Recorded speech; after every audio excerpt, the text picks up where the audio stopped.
What's up, everybody?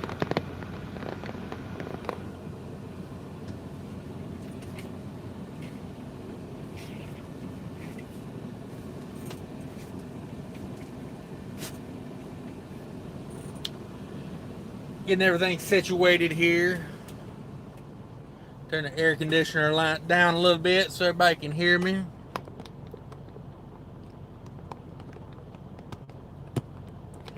I don't recommend the $5 phone mount from Walmart. That thing gives me a lot of problems. But yeah, just kind of getting in position. Got a delivery in the morning, bright and early. So yeah, I got to deal with that in the morning. I'm over here on the Eastern time zone, so got an early start in the morning. I'm gonna have to be up. I got to be there at 7 o'clock. Got a little stroll in the morning. Not too bad though. Appreciate everybody coming in. If you could hit that thumbs up on the way in for me. Don is number one. He has about a 50-50 ratio of being number one. So all hail Don for being Johnny on the spot, getting in here. ISX Cummins 565. Hello everyone. Yeah, everybody check out ISX Cummins. Appreciate everybody coming in. Mile High 1010. Thanks for coming in. Don's in the house. Of course not. It's only $5.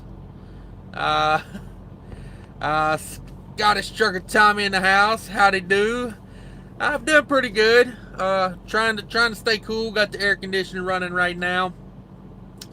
Been pretty lucky the last few nights. Have not had to idle. Oh, I'm saying I'm going probably on four nights in a row now. No idling. Like Illinois, Wisconsin, good times. No idling up there. So stayed in Tennessee last night. No idling in Tennessee last night. It's been getting down like the low 70s. Low 70s. High 60s. So I popped the side vent on the Freightliner. You know, most of the time you get that little fan built into the side vent. Let's kick that side vent open, and the only problem I really have is if my neighbor has an APU. The fumes from the APU come get sucked through the vent. But other than that, no idling. So I've been trying to park next to people that don't have APUs, because that's becoming a thing. Like the last 2 or 3 people I've parked next to with APUs, the fumes from the APU just put me out. I gotta close the vent.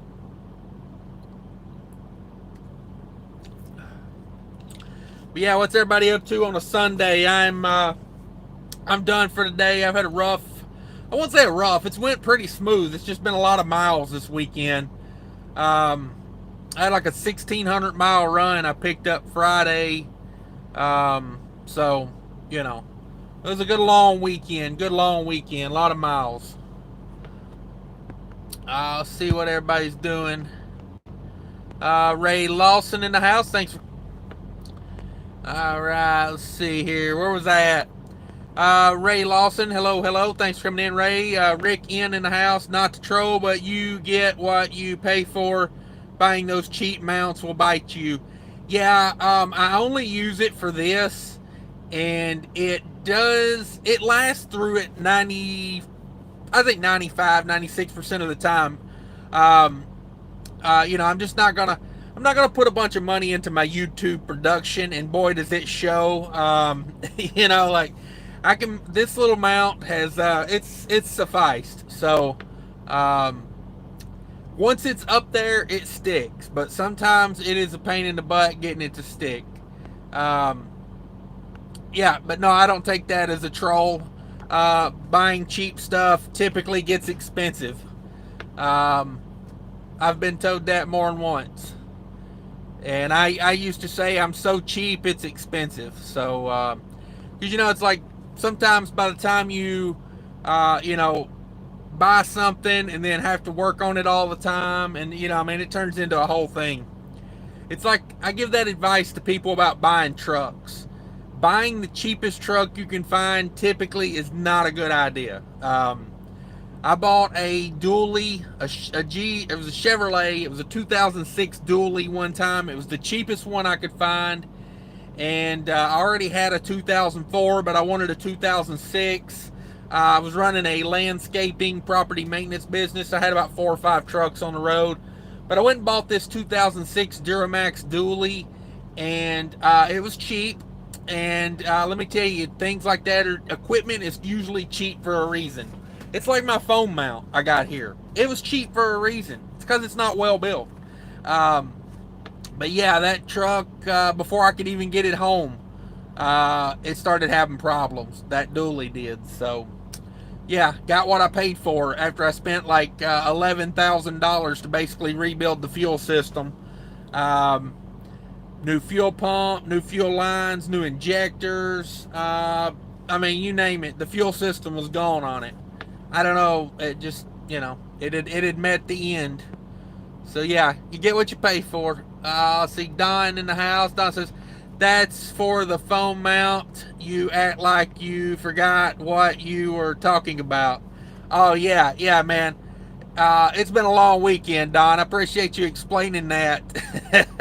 I was like, $5 for what? Oh, the thing I was talking about? Yeah, I had a spaced out blind moment there. Trucking Answers in the house. What's up, Trucking Answers? Thanks for coming in. Everybody go check out Trucking Answers tomorrow. Doing a live show on Monday. They have been on at about 12:30 Eastern. Is that what time we're talking on the live tomorrow? 12:30 Eastern. ISA's Cummins in Alaska at the moment and enjoying the nice weather here. Okay, yeah, it's a good time of year to go to Alaska right now. I would imagine. Probably pretty reasonable. Never been to Alaska. I need to check that one off my list. Scottish Trucker Tommy, you got me thinking about doing a live thing. Bit nervous about that. Any tips? Nah, just get on here and ramble on. That's the best part about a live to me. It's kind of like it's just conversation. People throw in their 2 cents. You kind of talk about what they talk about. I usually have a few objectives I like to talk about, but nothing too, I try to save most of the meat and potatoes of like numbers and stuff like that for the recorded videos. So this is more just chatting. But yeah, you should give it a try. Definitely should give it a try. Rick N, you bought the International of phone mounts. Yeah, I got a Max Force phone mount over here. That's exactly what I did. Trucking Answers, yes, 12:30 p.m. tomorrow. So yeah, everybody go subscribe to Trucking Answers and set your notification. That way you can be there tomorrow. It's a pretty good live show. Well, it's better than pretty good. It's really good, actually. Everybody go check that out. Scottish Trucker Tommy, I checked out Trucking Answers and subscribed on your say-so. All right, yeah, you won't be disappointed. Check out his live tomorrow. Now that's a live show he puts on. He has, most of the time I got between like 5 and 15 people in my live. His live usually has about 200 people at a time in there, so it's a bit more entertaining. So yeah, everybody check out Trucking Answers. Be in there tomorrow. But yeah, that talking about buying equipment, a couple people have asked me or emailed me lately because I've been putting the my email address in the description of the videos, and I've been getting a lot of emails from people wanting to know about buying equipment. I say, like I said before, don't buy the cheapest truck just because it's the cheapest truck. Always try to get the best deal you can get, but I rarely find it's a good idea to just buy the cheapest one you can find. The second thing I would tell you to do is buy something that you want. Like, I know you got need in there. You're going to buy something you need because you need a truck to run a trucking business. But buy something you want as well. I feel like if you just buy the truck that is offered to you, you'll have pride in it to begin with, but then that pride will wear off. Like, do a lot of research, find the truck you want, find the truck you like, And that would be some advice I would give to people wanting to buy a truck. Um, I can't tell you what brand to buy, what engine to buy. That's all up to you, personal preferences. Um, but I will tell you, buy something you want. That way you have some pride in it. Like when things get tough, you're not just ready to set it on fire and walk away from it. Like you want to see it through. Because I kind of did that with my last Freightliner I had. It was just the truck of the moment. I was like, that's the best available truck, but I wasn't crazy about it. You know what I mean? And I didn't do my research on it enough.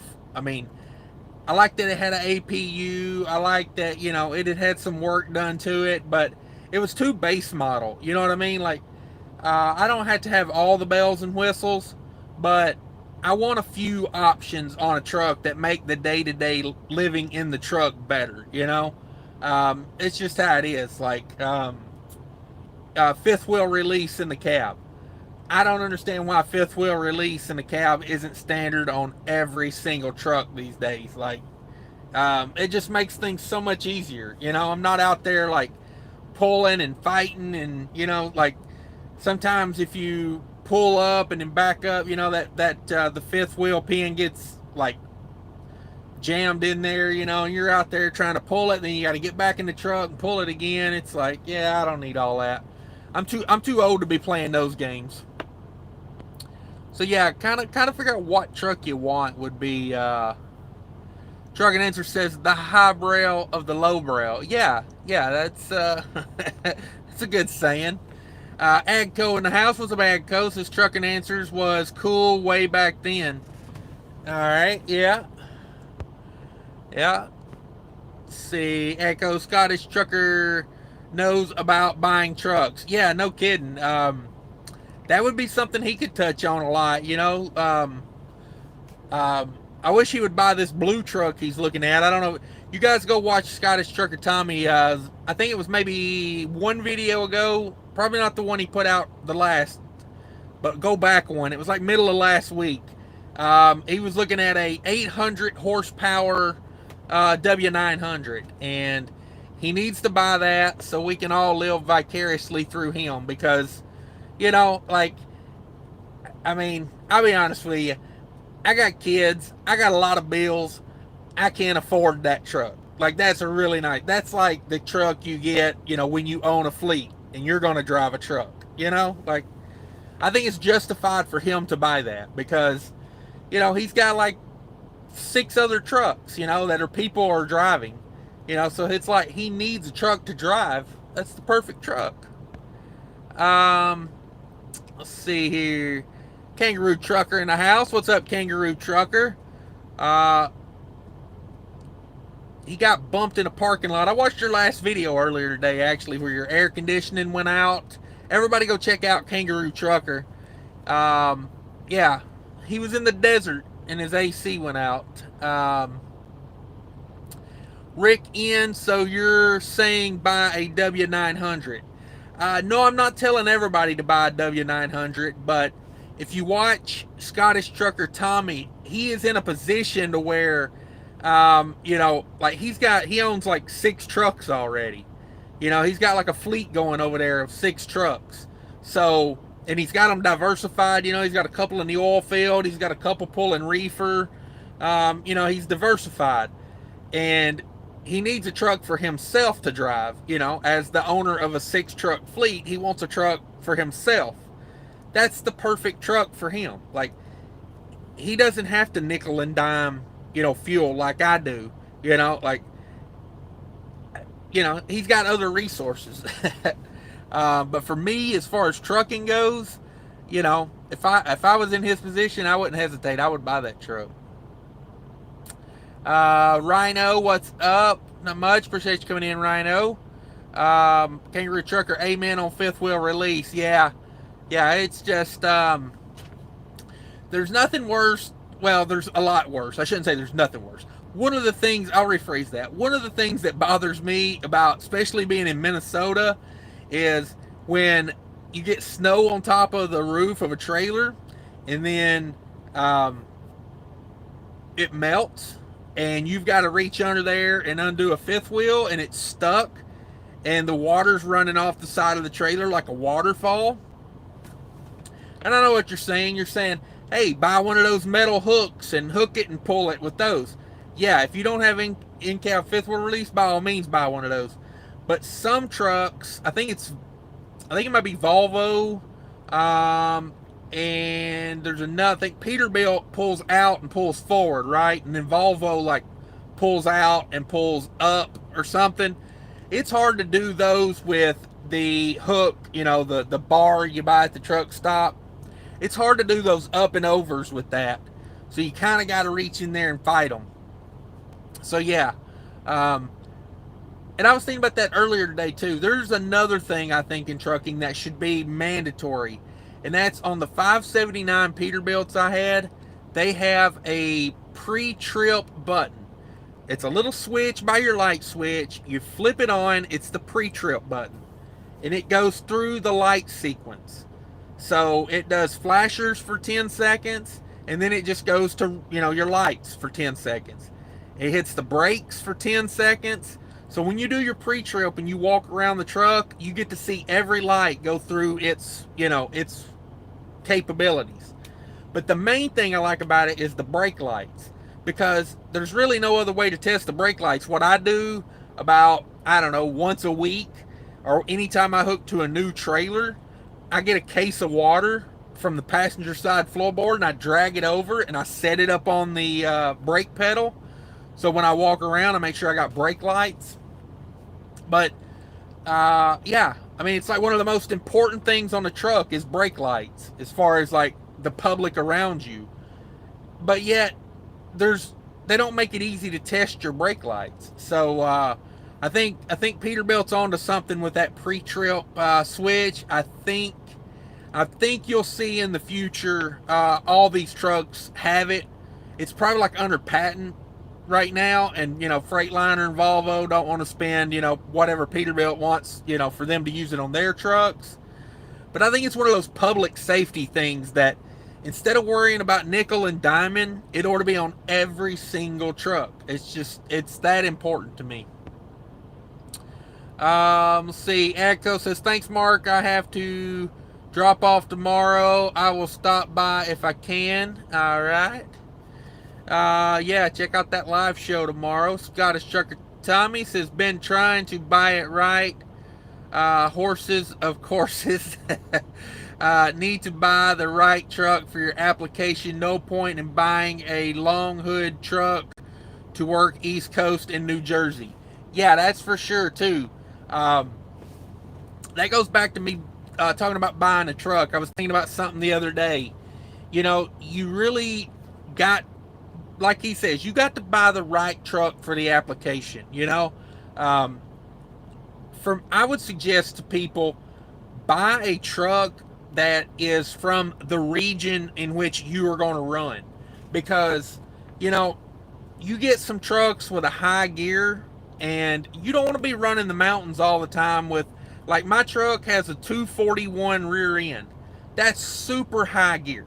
I don't want to run the mountains all the time with it. Now, given it's I have a 12-speed transmission, and basically what this 12-speed is, it's like a 13 without the very top gear. It just runs direct.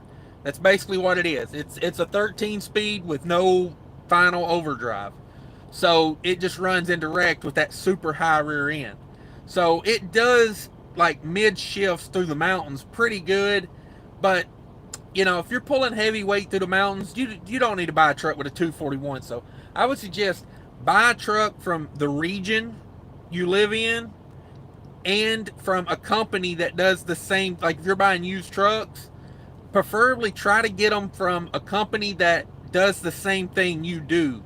You don't want to buy a flat top to pull a dry van. You can, but you're going to pay for it. That flat top's going to cost you probably several $1,000s, if not hundreds of dollars, maybe thousands of dollars, to push that through the wind, depending on how fast you go. But yeah, you definitely got to buy the right truck for the right application. That is for sure. Um, I know the fleet that my truck came out of, and I know they're not a super fast fleet. Like, they don't run up and down the freeway wide open. So I was fine with that because I'm like, you know, I run slow too. So I'm not worried about, pushing a high RPM at my final gear because I run about the same speed they do, like mid 60s. So, and they pull reefer. So it all kind of adds up together. But yeah, you definitely got to buy it right. Let's see, Rhino, what's up, Mark? Glad to be graced with your presence. Yeah, I always like seeing Trucking Answers in here. Trucking Answers, thanks, Adco. I'll see you then. Rhino, LOL, that's way above me. Rick N says W9 or food, why eat?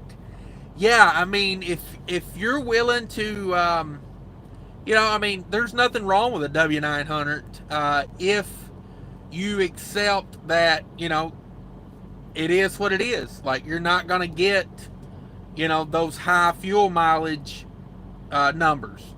If you're willing to put more into fuel and you want to run a W900, by all means, run a W900.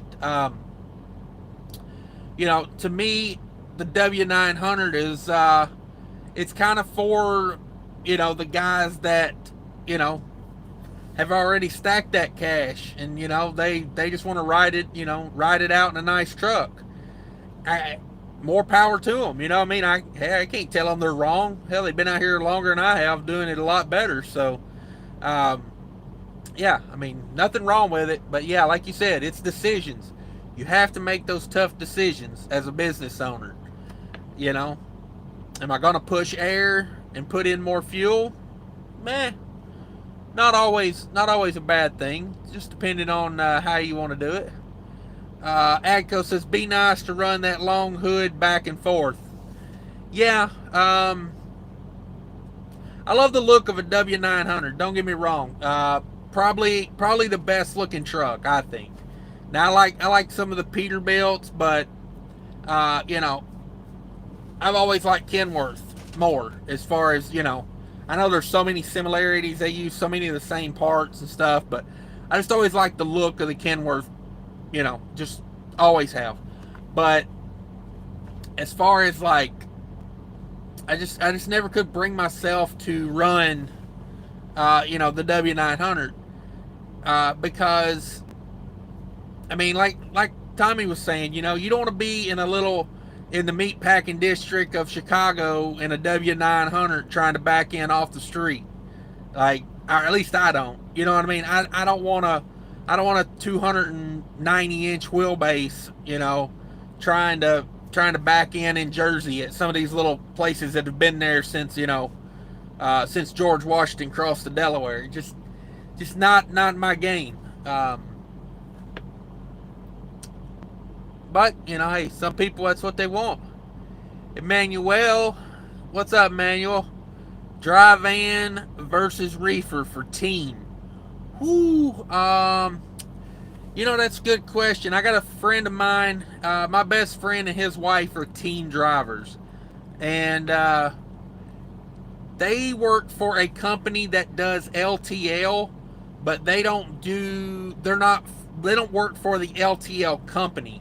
They work for a company that contracts LTL freight. And, boy, they get some real miles in because they just go hub to hub, Like, they got a truck that'll do like 75 mile an hour. They get light loads. They're typically like, 12 to 1,500 mile loads. Like, it's crazy. I'll talk to them one day and they'll be in California. And then, I'll call them like 2 days later and they're like, in Georgia, and they've already been to like Minnesota and then down to Georgia. It's amazing. But yeah, I would think, to me personally, if as an owner operator, I may check the reefer situation, because I know if you run team reefer, you can do some crazy numbers. But when you're sitting and you're wasting time to pick up a load or deliver a load, that's twice the amount of time you're wasting because it's two people. So that always concerns me about reefer is the time wasted. Versus if your van, get on with a good company that schedules things out good, and you just keep it moving. Honest to God, if I was going to be team, I would probably be like, if I was going to be company, I'll tell you right now, if I was going to be team as a company, I would look at UPS. Man, UPS teams, over the road teams in Minnesota. I know it's like a 3-year progression to get there, but they make like 83 cents a mile. Like free health care, pension. I mean, like, that's hard to beat, man. That's hard to beat as a company driver. But if I was going to do it as an owner operator, yeah, I may check out. I may look at some reefer work. Um, Check out Trucker Wild TV as well. He's doing team at Trucker Wild TV is the name of the channel. He does teams at Panther Premium. They do military and pharmaceutical loads, and I don't know. I don't know exactly what he makes, but he says it's really good. And I mean, he's been an owner operator and everything before, so I think he would have a good take on what's good money and what's not. Let's see here. Kangaroo Trucker says, thanks, Cash. AC fixed. All right, yeah. When you're in the Mojave Desert, I recommend AC.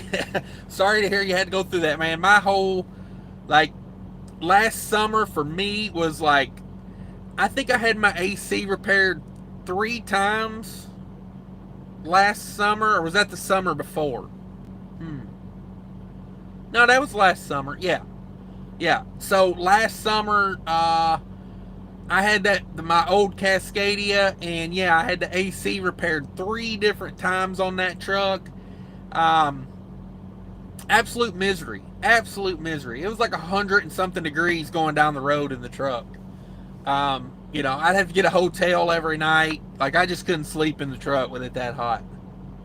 But yeah, I'm glad they got you fixed up. Rick N, they need to add a sarcasm font. Yeah, no kidding.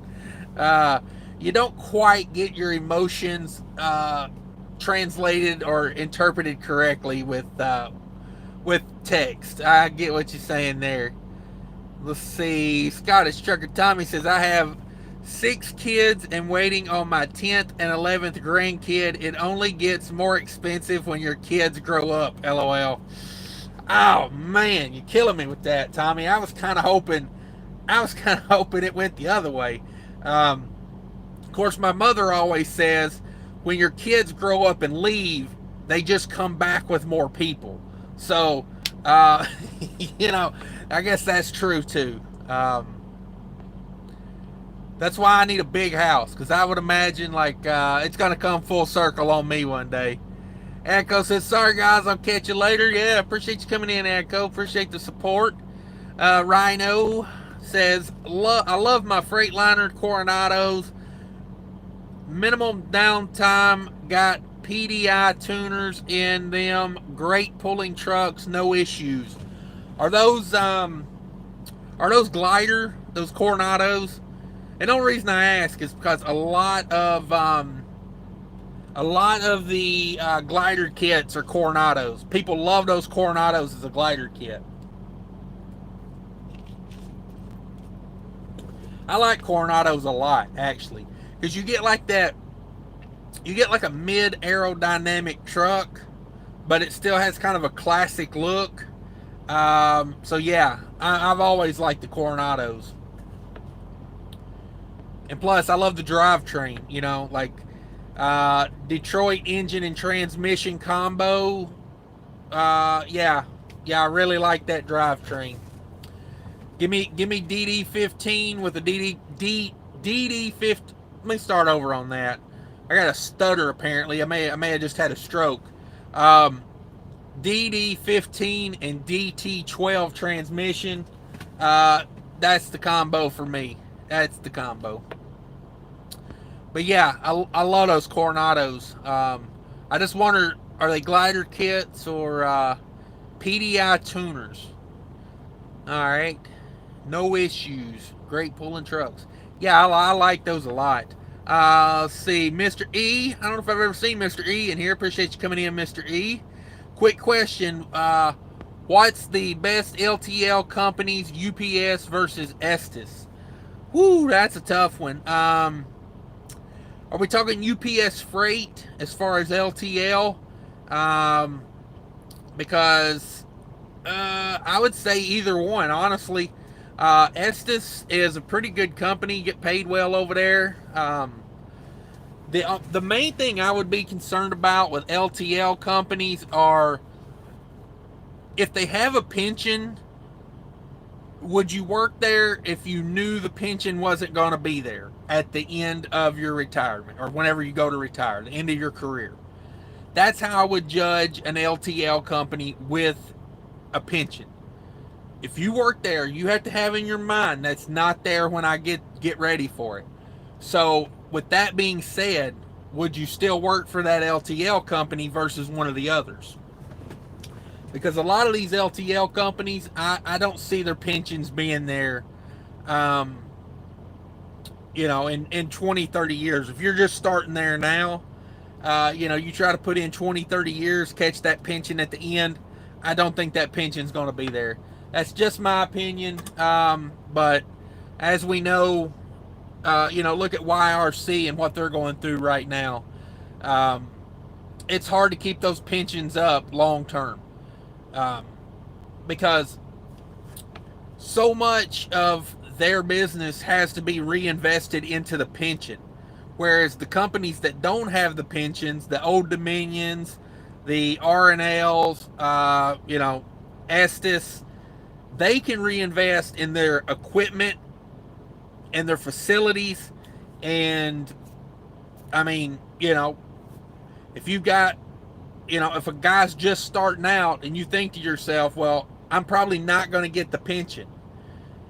So would I rather have nice equipment and work at nice facilities, or would I go work somewhere where all the money's going to the guys that have already put in the time? You kind of got to factor it in like that.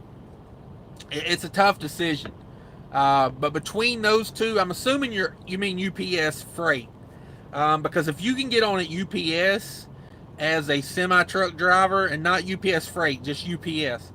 If you can get on at UPS in any level or on any level as a semi-truck driver, I would try it. I would at least give it a couple months because, man, those are tough gigs to get. I know in Minneapolis, when I was a feeder driver in Minneapolis doing seasonal work, the guy that trained me had like 12, 14 years in. He wasn't even in the top 100 in seniority.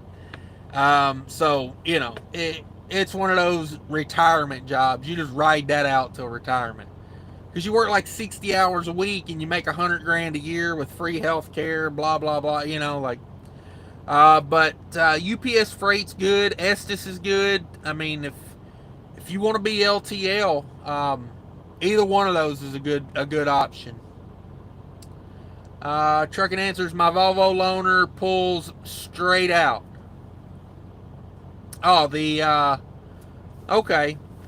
Yeah, I thought Volvo. I don't know why I was thinking Volvo, like the part that comes out of the fifth wheel release, the handle is like a flat piece of metal that's like an inch or two wide, and it had like a groove cut in it, and you had to like pull it out and push it forward or something to get it to like catch. That's how I was thinking, but maybe I'm thinking of a different type of truck. Emmanuel, what do you think of team drive-in versus reefer? Yeah, it depends on the scenario. Are you owner operator or company driver? Because I think as a company driver, reefer's got to be really, really, I don't know, it's got to be almost drop and hook for me to tell you to do.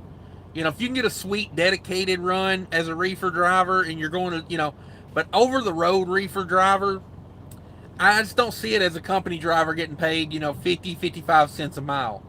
Um, the incentive is not there. It's just not there for me. Because I can get that same pay pulling a dry van with way less hassle. So yeah, let me know. Are you talking company or owner operator on that? Rhino says, "Oh no, a Volvo. I'll pray for you." Yeah, they got Mark and a loaner over there, man. How long has that Freightliner been down? That's craziness over there. Got him in the loaner Volvo. Is it a white one? Got you in a white sleeper. Wow. Light test. Yeah, my lighting crew came in. Shine a little light on the situation. Paul Harris in the house. Thanks for coming in, Paul. Appreciate you being here. Says my ProStar had that pre-trip option. Okay. Well, that's nice. International's hooking it up too. They very much should have that, because I don't know. To me, that's like I don't know. It's hard to explain. It's like it's safety. I hate when these big companies start nickel and diming, and it's like, it's such a good idea. Just pay Peterbilt or whoever owns the patent. I don't know who owns it, but pay them the money and put it on the damn truck. So yeah, good to hear ProStar's got that. What kind of ProStar they got you running? I know a lot of people give International ProStars a hard time, but there's a few things I like about them. The engine option is what kills me. Definitely wouldn't do a max force. Definitely I've heard zero people talk about the A26, the 13-liter new International engine. Has anybody out there even heard of it? I talk about it a lot, but no one ever comments about it. Well, I don't talk about it a lot, but I've brought it up in a couple people's live feeds, and everybody's like, what is he talking about? It's called the A26. It's the International engine. It's a 13-liter. I just wonder if anybody's heard about them or had run them.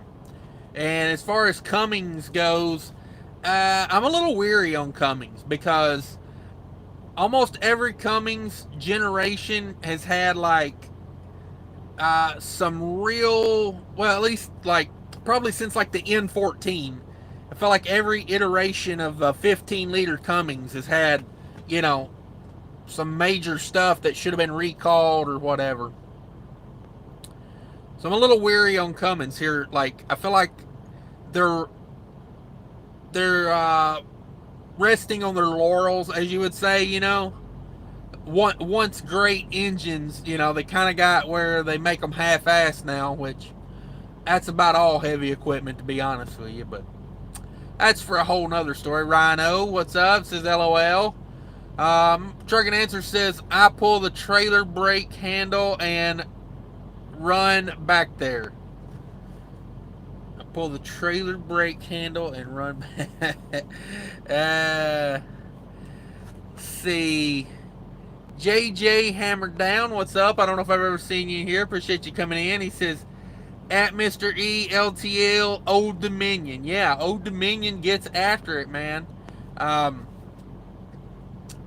was watching a video on DIY Semi the other day, and he was saying in the last 30 years, I think it was 30 or 20 years, Old Dominion was the third best performing stock in the last 20 years. Maybe it was 30 years, but it was crazy.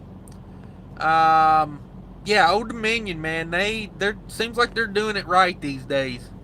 I hear a lot of people talk good about Old Dominion.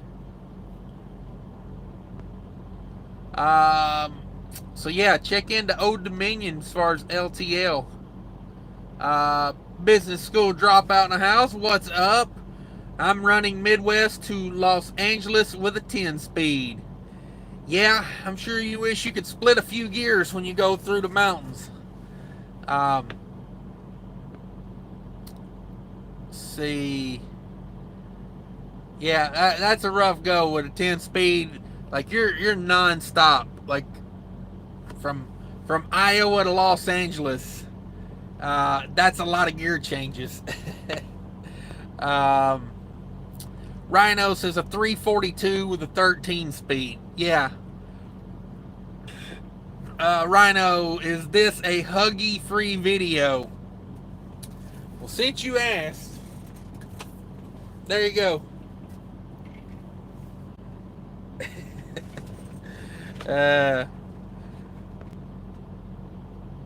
Scottish Trucker Tommy, the good thing about hooded trucks, there is no depreciation at the 2006 age. My Pete is probably doubled in value since I bought it 5 years ago.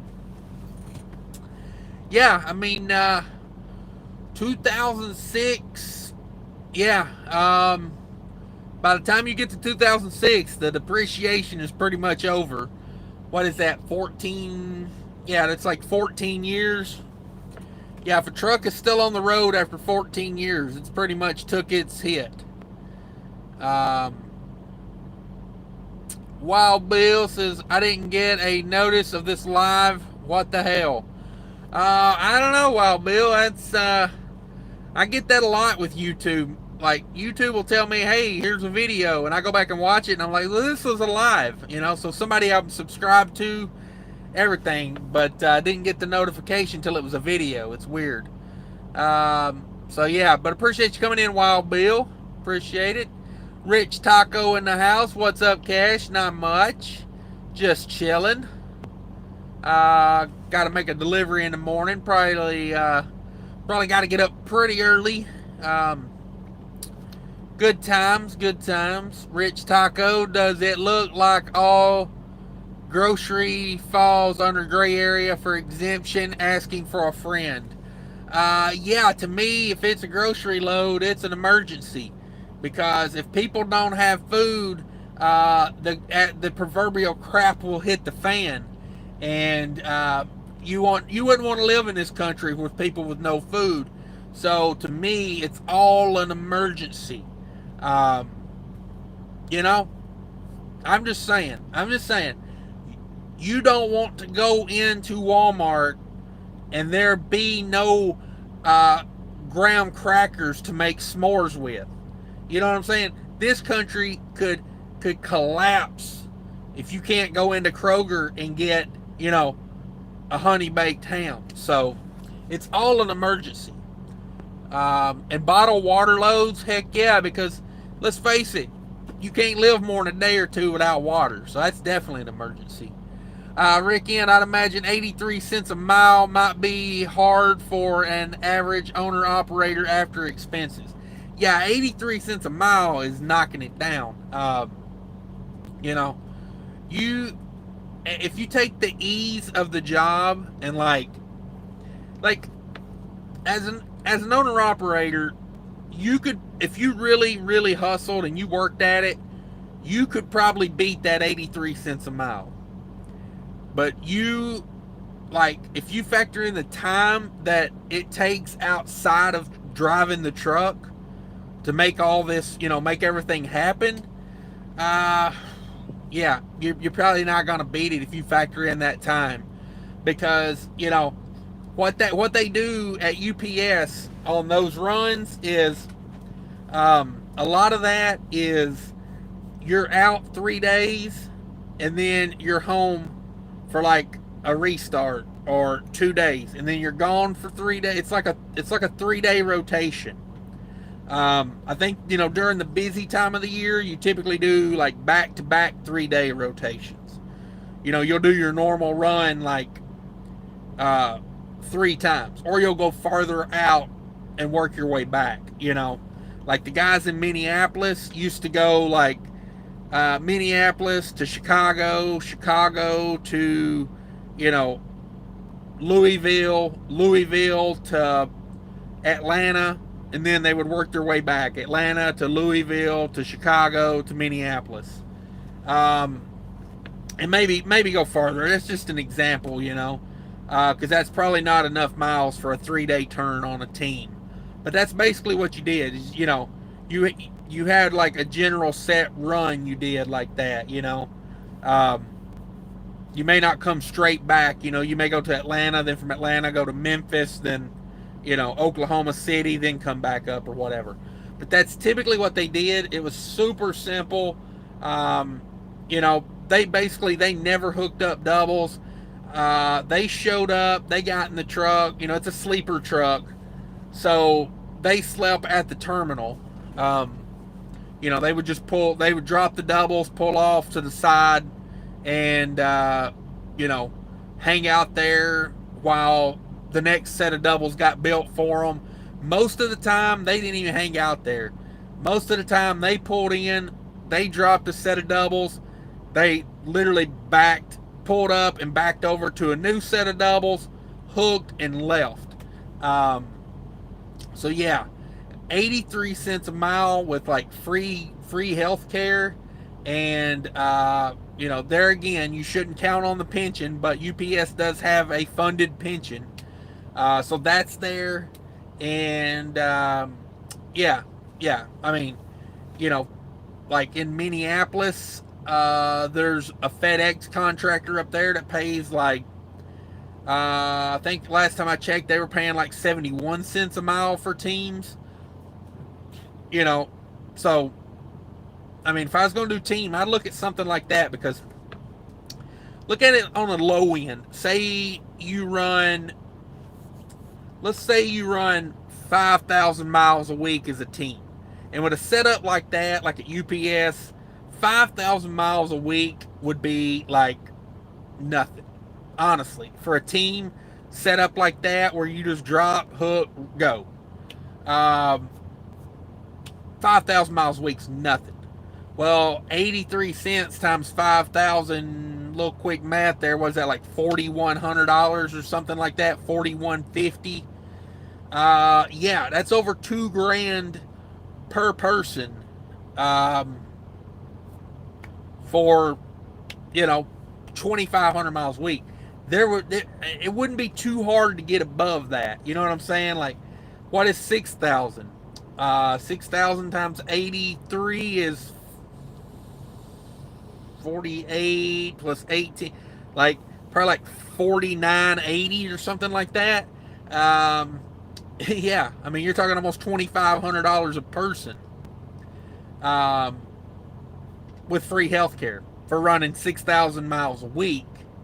I ain't saying it's easy running 6,000 miles a week, but I'm saying, like, you're going to be in the middle of there somewhere probably every week, like, between $2,000 and 2,500 with free health care. They're paying half your taxes for you. It's not a bad gig. It's not a bad gig at all.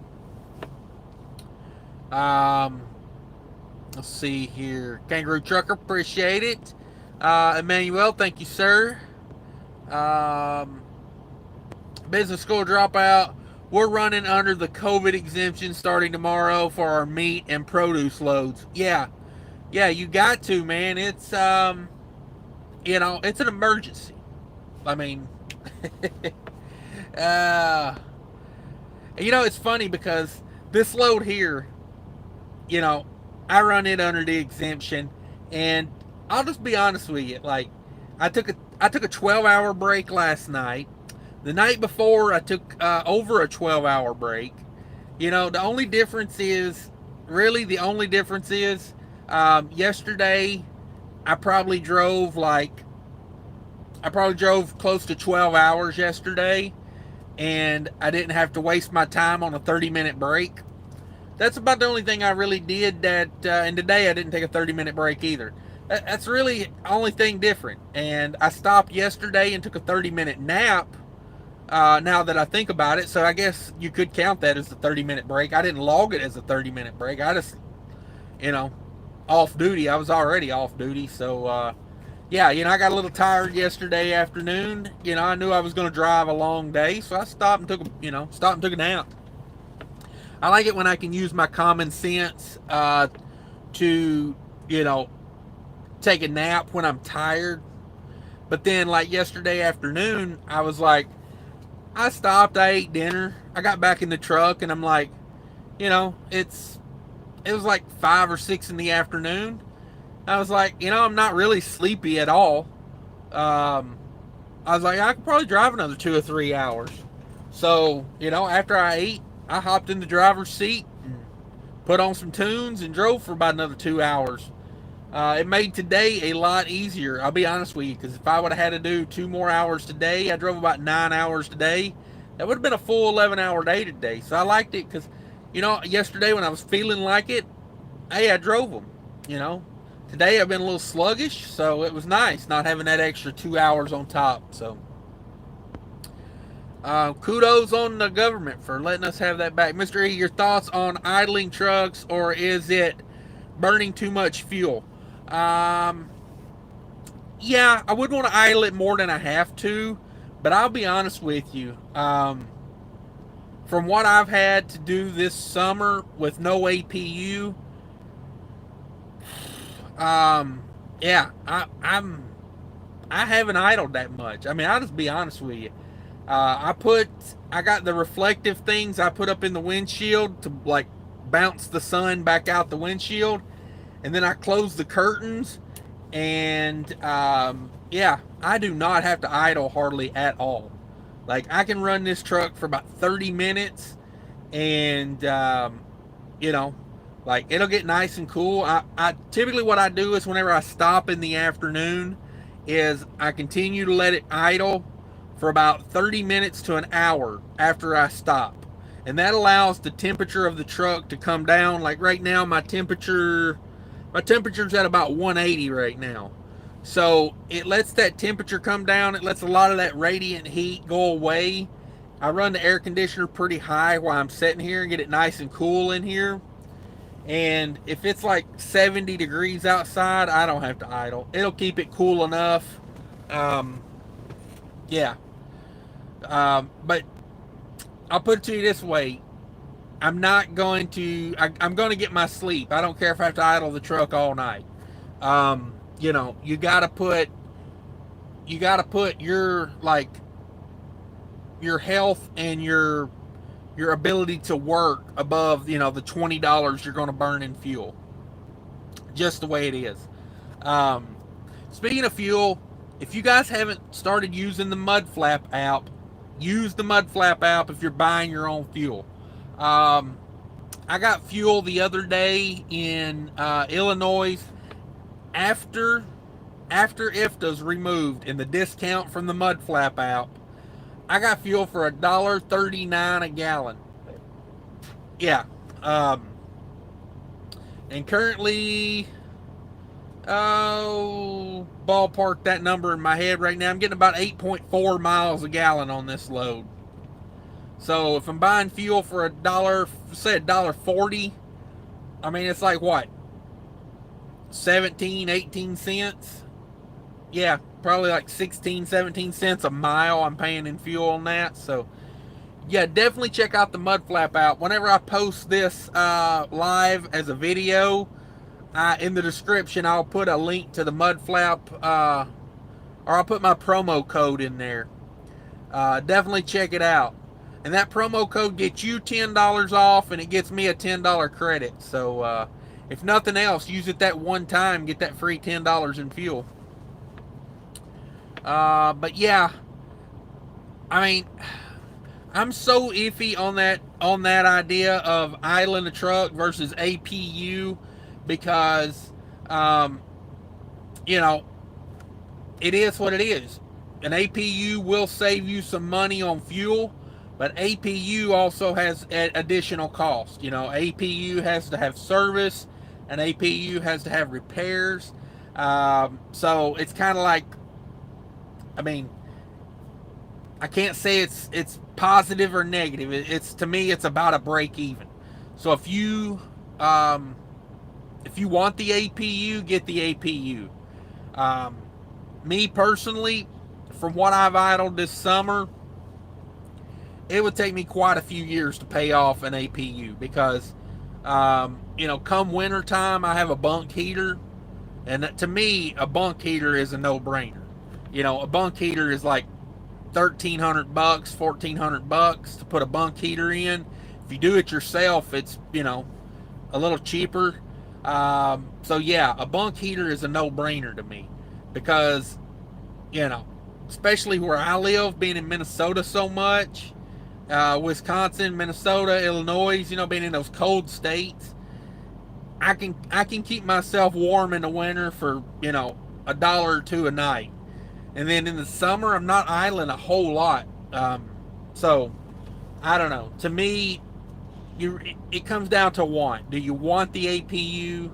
I'm kind of meh because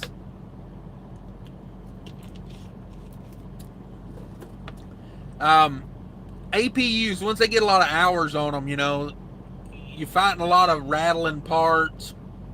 You know, now if this truck had one on it, I would use it. Don't get me wrong. But am I going to go spend $5,000-$6,000 to have one put on? Probably not.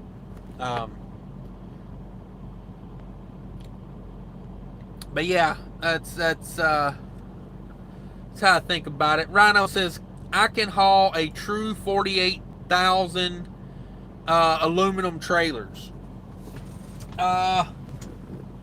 What kind of aluminum trailer? A flatbed, a reefer? I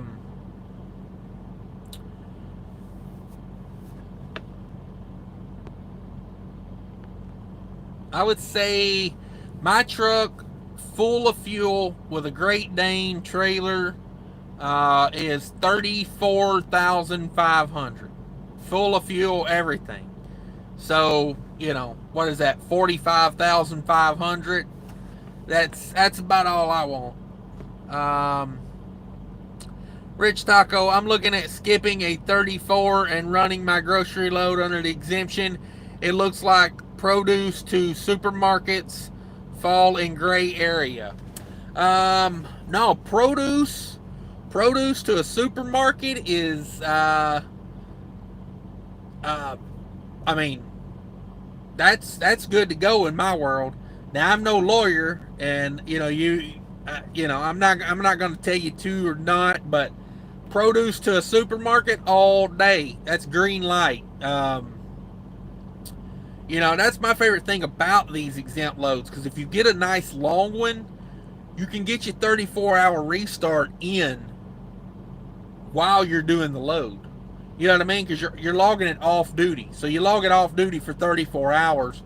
You got a 34-hour restart. If you get your next load, now it does say you have to take a 10-hour break after you get this load off. So, that is what it is.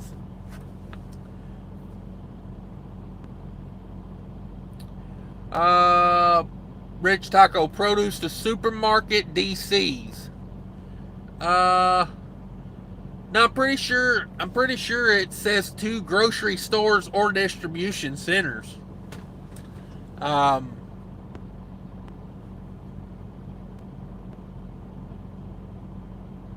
Jargon Answer says sub sandwich Sunday. Yeah, I'm not a sub sandwich guy. I'm a carnivore. There's too much bread in a sub sandwich for me. Like when I eat sandwich meat, I just eat the sandwich meat. I don't need all that bread. Mr. E, thanks for the insight. Yeah, no problem, Mr. E. Appreciate you coming by. Rich Taco, if you're reading between the lines of the beer bug, it sure seems it's a controlled demolition of the economy. I guess pensions are already gone. Yeah, I just wonder if YRC is funding their pensions with that loan they got from the government. I didn't read into that enough. I don't know what they're using that for. Rhino says he's talking about his Coronados. Rhino says 2 of mine have DD15. My newest has DD16. All 3 have aftermarket PDI tuners. My newest is a freaking beast of a truck. It's a mountain killer. Yeah, how's that DD16 over there? That's the big boy toy. Yeah. I can dig it. I can dig it. Emmanuel says owner operator. Okay, yeah. Um, I don't know. It just depends. You would have to do a lot of research on it, and like there's so much that depends on it. The questions I would have right off the bat would be, you know, where are you trying to run? Like, do you have to be home a lot? Um, what's your preferences? Because, like, for me, um, I think you said you were a husband and wife team. Being a reefer husband and wife team might be worth it. Just depends on where you want to run. Um, it just depends. It just depends. But as an owner operator, I would definitely check out the reefer side of things, because I know there's some crazy good loads in the reefer side of teaming. Like if you can do these reefer loads out of the ports, like I picked up a load out of like Long Beach, Compton area a couple months ago, and that was like a weekend load that paid like $7,000. So, and it was one of those facilities where it comes off a container into a warehouse straight onto your truck. So yeah, I mean, if you can do some coast to coast stuff as an owner operator, the reefer game might be the way to do it. But like I said, there's so much, so many questions you got to answer of what you want and all that. So yeah. Trucking Ender says tomorrow starts week 3. 3 weeks in the loaner Volvo. Jeez Louise, man. Sorry to hear about that. They took away your new truck and put you in a loaner Volvo. I mean, not that I got anything against Volvos. It's just, when you got a new truck and it's a day cab, you're getting that lifestyle, that day cab lifestyle. Philip Trucker says, I love my Volvo 860. Don't believe all the hype. What hype? Love my Volvo 860. Yeah, no doubt. I like a Volvo.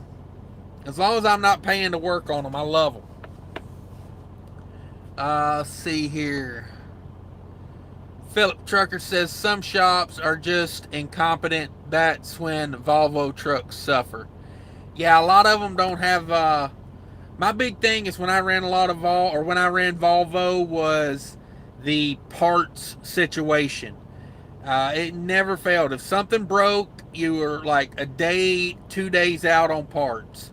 But I mean, I'm not trash talking Volvo by any means. Like I said, if I didn't have to pay to work on them, this truck would probably be a Volvo. Probably would. Let's see here. I actually did better pre-trip with that option. Yeah, I wish all trucks had that pre-trip button. It really is a better pre-trip. You get to see all the lights flashing. You get to see all the lights just on the parking. Because like, if you want to do a true pre-trip on your truck, you gotta go around it twice for the lights, because you need them flashing, and then you need to turn it off and just leave them on, and then go around it again to make sure the running lights are working. I don't know. And then the brake lights, like I say, I stick a case of water or something heavy on the brake, just enough to make it engage. Rhino says, I personally don't like the Volvos. Not to say they're junk, but y'all can keep them. Let's see. Mr. E, UPS Freight is advertising starting at $21 and up to $30 plus, and overtime. Got me thinking, LOL, how long do you think it'll take to get to that 30? That's a big gap. Yeah, I would say most of the time it's about a 3-year progression at those big union companies. You'll move up slowly along the way. But that's not a bad gig, man. Depending on where you live, $21 an hour is it's very respectable. It really is, especially starting at 21. You're not like starting and moving up to 21. You're starting at 21, and UPS Freight is, they're in a they're like they got a different union contract, but they're still Teamster, I do believe. I know they got a different contract than regular UPS, but yeah, that's good times. $21 an hour, overtime after 8, overtime after 40, paid holidays, paid vacation. Very respectable. I can't knock that in the least. But yeah, you're gonna have a while before you work up to that 30. That's $9 an hour. Say it's over 3 years, that's $3 an hour on average. I don't know that's how they do it, but just for instance, say it is. So you put in 1 year, you're already at 24. That's a nice jump just in 1 year. And I'm not saying they give it to you like that, but logically thinking, you're at 24 after 1 year, you're at 26 after the second year. Maybe it's a 4-year progression, but either way, 21 with overtime at a place like that's pretty respectable. It just depends if they will work you or not. That was my beef when I did LTL. Given I was line haul, I wasn't like, pick up and delivery, but a lot of runaround on trying to stay busy and get work, like that was my beef with it. So as long as they can work you and you're not like part-time, yeah, definitely I would take a stab at it. If that's what you're looking at, and it looks good to you, it definitely looks good to me. $21 an hour plus overtime. If you want to be, I'll put it to you like this: if you're looking for a company job, you're probably not going to find much better than that. Honestly, if they'll hire you, I'd run for it. I'd get it. Paul Harris says, I saw a driver put the key in the top of the trailer handle brake when he applied the brake. He put his key in the top of the trailer handle brake when he applied the brake. Dan is in the house. What's up, Dan? Hey, from Michigan. What's up, Dan? Alexis Harris is in here. Alex Harris, what's up? No kidding. No kidding. The one and only. The one and only. Appreciate you coming in, Alex. I really do. Long time no see. Wild Bill in the house. Rhino, happy Sunday. Yeah, what's up, everybody? Alex Harris is watching from Cheney, Washington. Cheney, Washington. Philip Trucker, Trucking Answers, sent you some old truck pics. Some old truck pics, alright. Glad my dyslexia didn't kick in there. That could have got awkward. Trucking Answers, I will check them out. Rhino says no sound. Is anyone else getting no sound? I don't know. Maybe I hit something. Maybe I hit something. I don't know. Let's see here. Let me run through these comments. I'm fixing to hop off here, everybody. I gotta get to bed. I gotta get up at about 4 in the morning. I got a delivery. Be glad to get this load done and in the bank. It's been a long one. I don't know. It's been happily, I'll put it like this. It's been happily boring. You know what I'm saying? Like, it has been like, I love a good boring trip. I would take a boring trip over an exciting trip any day. But boy, it has made it just seem like the longest ride. To knock out 1,600 miles. It really has. Philip Turk says, just got done doing some fishing, parked at a truck stop near a canal. All right. I went by a pond today. Speaking of that, I went by a pond today, and it was like a road. It was like right by the road, and man, the fish were jumping like out of the water. You could see it driving by. I mean, it was like 20 or 30 fish basically at all times. I was thinking, dang, man, you just walk out there and pick them up. They looked like they were thick as thieves. Let's see. Rhino says APU is way to keep idle time and engine hours down. Yeah, I mean, I could see that. For sure. But is it worth, that's my take. Is it worth me putting one on? At this point, I don't think it is. Let's see. Rich Taco, I run California to Atlanta, Atlanta to Mississippi, and back to California. I've been idling a lot. Too humid, too hot, not much I can do about it. Yeah, you got to do it sometimes, like, it's stupid humid here, so yeah, I may end up idling some tonight, but I've got lucky the last 3 or 4 nights. Rich Taco, how's the alarm you installed working for you? Thinking about getting one. Yeah, it worked out okay. I didn't install the alarm part of it, just the remote start, but yeah, it's a nice little feature to have. Definitely worth, I mean, you can get those things online for like $60. Definitely worth $60. A Routnier flatbed. I just seen somebody the other day saying how you pronounce that. Like Routnier, I believe is how that is. You can haul a true 48,000 pound load on that. Yeah, I would imagine so. Rich Taco, I lost the stream. Sorry about that. Hopefully it's still going. I'm still yammering.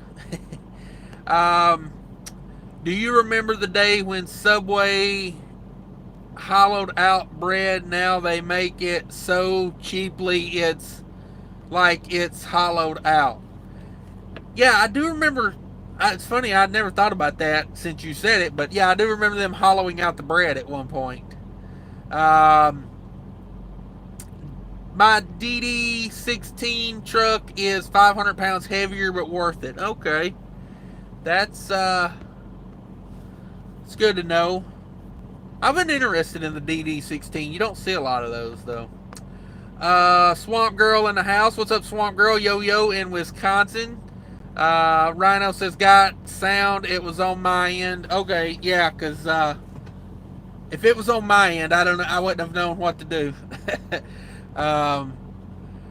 Safe travels. Appreciate you coming in, Rhino. Yeah, I'm finna hop off here. I'm about to wrap it up. Philip Trucker says, don't keep anything